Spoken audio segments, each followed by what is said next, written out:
Kitch at home. I feel festive. I love feeling festive. What'd I do?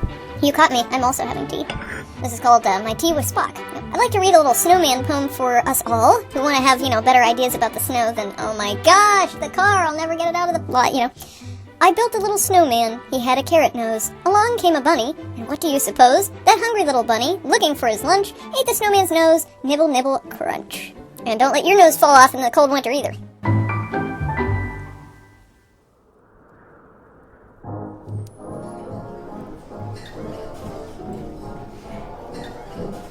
No lemon, thank you. Captain. Spock. Jim, I took the liberty of ordering for you tea. That's what I assumed. You assumed correctly. I had a feeling. How do you find Iowa, Mr. Spock? I found it rather easily, right? But how do you like it? It means a great deal to you. And to me, of course. To you. You were raised here. Like the corn, if I may ask. Have you always celebrated, as they say, the holiday season? Well, I haven't always had time, as you know, but I always do in my heart. Do you not believe it rather early in our conversation for emotions? Sorry. What would you like to talk about, other than my logical concern over your metered parking? Yes, I should be good for 2 hours. I was referring to your vehicle requiring 3 parking spaces. I parked sideways, so it would be easier to pull out the snow and everything. You understand? If I'm to ride back to the ship with you, I think you made a wise decision. Unless you'd like me to drive. Isn't your eyesight going? Jim, I am only 3 years older than you, and if I recall, when I sat down, it was you wearing glasses to read the dessert menu. Only because my arms don't stretch out that far anymore to hold it away from me. Would you like some dessert? Do they have pecan pie? They do.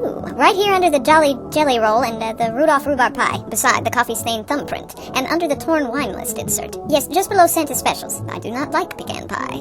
It's too sweet. Well then why did you ask? Have you changed your tastes? You're telling me you only asked because you know I like it, precisely. But if you no longer do, why don't we split something? What's something you like? I can't imagine they would have it on the menu. Now, you don't know that. It can never hurt to ask. Excuse me, Miss... Hi. Do you happen to have... what was it? Jaspar. It has a reddish-pink color. It is grown in the temperate zone, grown in the Kier province. Do you have a second choice? I suppose Jan Savas would suffice. Jan Savas. Fire fruit. I don't suppose you have any fire fruit lying in the bag. No. Just bring us 2 of your biggest chocolate chip cookies. The what? I don't know. Would you like the milk mustache special, Spock? No. I didn't think so.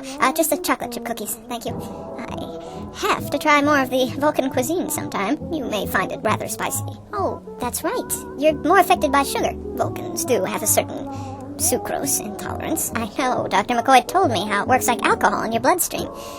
I don't know how I forgot after Chekhov's on-board birthday party. That was an unfortunate mistake. I was not familiar with birthday cakes. And you got drunk on icing. I believe I maintained normal interactions throughout the experience. Oh, come on, you were lit up like a Christmas tree. Happy birthday, Chekhov. Thank you. I think very highly of you. Your accomplishments in just the short time you've been here have very much... Green-blooded fool! You're talking to Scotty. Oh, forgive me. Scotty, happy birthday. But you should know it's not my birthday. It's not. For some reason I cannot account for. That makes me sad. Everyone should have a birthday. Perhaps to save time and the sensation of being left out, we should all celebrate on the same day. Birthday Day. Yes, and then, if we had one solitary day... All right, okay, let's just put down the fork and get you back to your quarters to sleep the sugar off. That's an excellent point, Dr. Forks. Dr. Forks? I'm Dr. McCoy. No, you misread what I was showing you. That's an excellent point, Dr. Forks. You understand.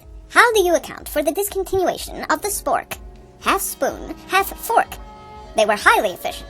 No, they weren't. If you don't quit carrying on like this in front of everybody, there's going to be a discontinuation of the Spock, half human, half Vulcan. Even more efficient. A direct report from Dr. McCoy, I presume. More or less. Oh, thank you. But let's just say after you eat that cookie, I'm definitely driving us home. Well, this looks good. I believe I'll pass. As we are out in public, might be best. Would you care to elaborate? Just thinking of you and Bones, you two. Here's a guy, half human, and Dr. McCoy is the most human man I've ever met. You see, he's not even here, and you're starting jabbing at each other. I'm sure you know how much he cares about you. If I may go into emotional territory, you may, though you might find the voyage lonely. Here's a guy, half human, half Vulcan, and then you have another guy, red-blooded male with a heart of gold. I have been told that he means well. Exactly. The two of you argue like cats and dogs, but you really have a whole lot in common. Raise your eyebrow if you want, but it's true. You are both passionate, highly professional when called for, and you're both crazy about me. Jim, are you also affected by sucrose? It's not the sugar. I remember this one time. Well, I don't see the harm in it, Spock. You wouldn't. Dagnabbit, Jim, haven't you fed your Vulcan today? I completely disregard your characterization of me as a pet. He disregards it, but still has to get in the last word. What? What's all that about? Did somebody miss somebody's birthday today or something? I don't know. They've been bickering like that all day. All right. Someone explain what's going on here in plain English. Captain, I had no intention of speaking in Vulcan. You see how he is? Yes, I see how he is, and I see how you are, and for some reason, the both of you together... I don't know. Why can't you get along? Oh, don't go trying to convince me of anything by pulling out your best middle-class smile. Last time I fell for that, I was hurled back through time in that Klingon Altoids tin. Yes, Mons, you made your disgruntlement clear. You made it clear at the time. You're making it clear now. Oh my God, it's spreading. That happened in the future. He's got me all confused. Look, I don't have time for this. You two are just going to have to work it out. Is there anything I can assist you with, Captain? Yes, I just said, work it out. Spock means on the bridge. I suppose anything's better than standing here with me. If you're going to ask and answer your own questions, Doctor, might I offer a suggestion? By all means. I can't remember the last time you ever had an unexpressed thought. I merely speak when I have something important to say. A practice I would highly recommend. You know, a practice I would highly recommend. Stop. That's enough. Bones, you're all flushed. Now I'm sure Spock doesn't mean you any direct offense. You snap without thinking. In anticipation, you can possibly know if Spock was about to upset you. I don't know, but I just stay mad to save time. Spock, you've led a certain life of adversity, such as when the whole crew turned against me because I bared a resemblance to the Romulans. Yes. Good example. Sorry about that, by the way. No, not even I or Dr. McCoy should be able to get under your skin this way unless something more serious was going on. Now, either you resolve this issue by being forthright with us now, or cut the Vulcan cackle. Be quiet. But Captain, that's precisely what I was trying to do. I don't understand. I do. What, did you make a bet with Spock he couldn't keep his sarcastic remarks to himself for the whole day or something? And I say that with love. Shall you tell him, Doctor, or shall I? You go ahead, Spock. I almost forgot what started all this. Very well. Dr. McCoy was snooping around my quarters. And now I remember. For the last time, I was not snooping. Forgive me. I do not know the exact Earth term for a being who pries into another being's personal affairs. Just the way you said, whom, makes me want to take this outside. Outside the ship. We should surely die almost instantly. Stop taking everything so literally. Perhaps a fair trade-off on that count, Doctor, would be for the complaining party to acquire a much-needed touch of nuance. Do you understand that? Does anybody understand that? He talks like that all day long, without rest. All right, what happened after Bones snooped around? And I say that with love. To be fair, he did not snoop as much as pry. All right, what happened after he pried? With love, Captain. I'd rather not talk about it. Well, then I'll talk about it. Of course you will. Which is exactly my reasoning for not telling you in the first place. Spock, we're all friends here. Yes? So, Jim, you haven't mastered the complexities of the Vulcan minds. The us being his friends changes absolutely nothing. It doesn't mean anything to him at all. I wouldn't say that, Doctor. If you'll excuse me, I'll be on the bridge assisting Mr. Sulu. I'm afraid we both hurt his feelings. Yeah, the ones he doesn't have. The ones you think he doesn't have. I know what I meant. You don't have to help me. Why, you do get defensive, don't you? That's probably what we all have in common. Come on, Bones, what happened? Well, I went into his quarters this morning looking for you.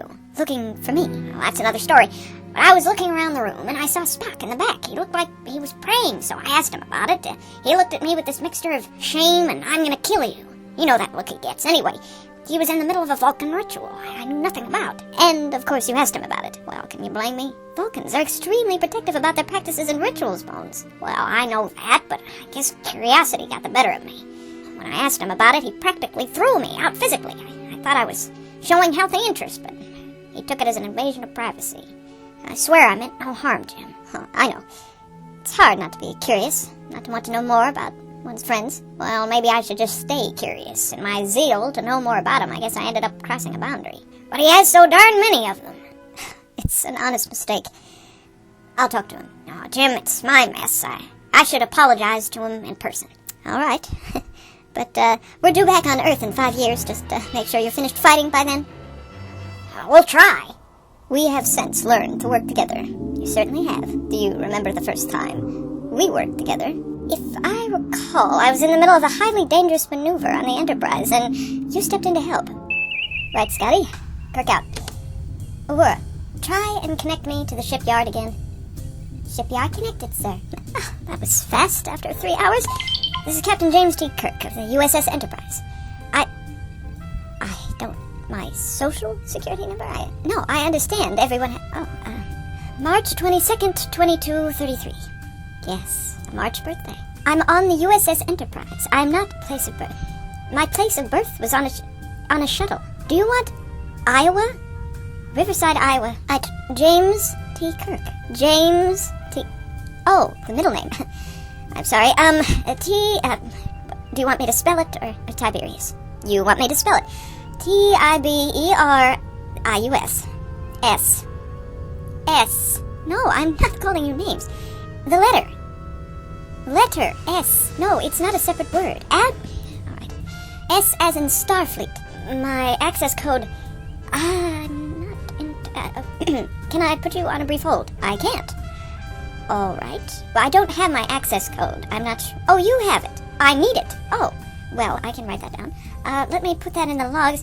Oh, well, my personal logs. There's no security breach going on here. It will be secure. My password. I don't have a code. How could I have a password? Oh, you're going to give me that too. I'm terribly sorry. I don't mean to sound flustered. It's just, we can't, we can start the ship, but we can't do anything important or fancy with it until we get those dilithium crystals that are in your shipyard. I know you have them. All right, I'm ready.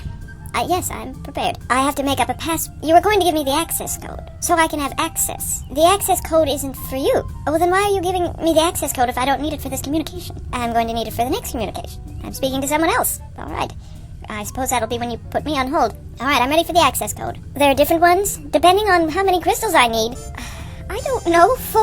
We're going to be gone for 5 years. No, I'm sorry, that wasn't a security breach. You're allowed to know that. All right, 4. I need 4. My number? 4. F-O-U... What chart? Do we have a chart? Does anyone have a chart of the lithium... I would have to speak to my engineer. Oh, could you? Oh, that would be very kind.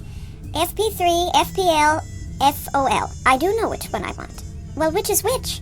All right, what's FPL? 2? We'll double it. That'd be FOL. Fantastic. That seems a bit extreme. I understand it's a large processing, or it's just... Oh, well, the cargo box seems like an extreme size. I don't think that we... Oh, each takes up a full cargo box regardless of the size of the crystal? Due to protective packaging. Understood. Well, now that I have my FOL and now you have my SSN, can I have my access code? Oh, I have to make up a password. All right, Freighters 1. Oh, the F stands for freighter ship. That makes sense now. Freighters 1. Lowercase. That's not secure? Anti-deuterium? Oh, that's been used. All right, Winter's Tears 3. The name for useless crystals. I've told you, so now it's insecure. I'm telling you anyway. People are worried about a security breach. All right, well, who would I talk to about that? Who do I give this access code to? I'm ordering them from you now. The prospecting platform? No, I don't wish to talk to a mining station. I've been through that before. We tried to communicate with them first. They directed me to you. Absolutely. No, there's no reason to get Starfleet involved in this. It's a simple transaction. I was promised my shipment. No, that's not a formal communication. Well, yes, it was. Don't toy with my brain. It was a formal communication because I got the information somehow. Yes, I could have gotten it non-formally, but I didn't. What do you mean your word against mine? I'll see you in court. I want my LMOF. LOL. I want my FOL, please. I don't have my access code. You haven't given it to me yet.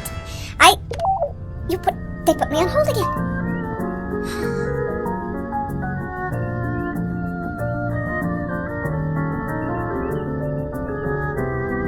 Why isn't Scotty doing this? And we're back. hello. Yes, I can wait.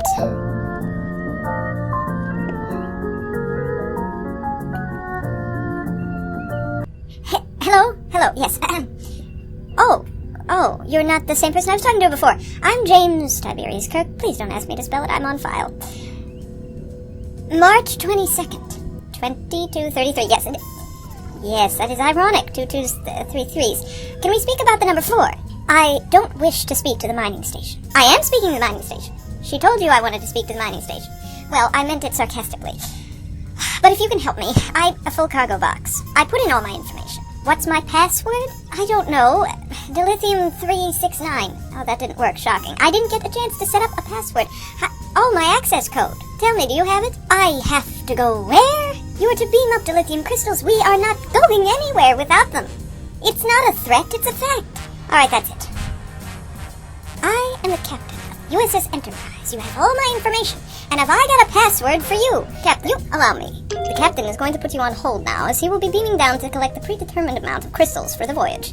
Authorization code 36129-874-0213. Voice verification. Captain James T. Kirk, he knows. I've been telling him. Science Officer Spock, signing out. Warm and friendly, isn't he? Bones, what is that, a twitch or something? No, I checked him out. He just raises his eyebrow like that sometimes. Spock, why didn't you step in sooner? I did not wish to interfere. My God, he does have a sense of humor.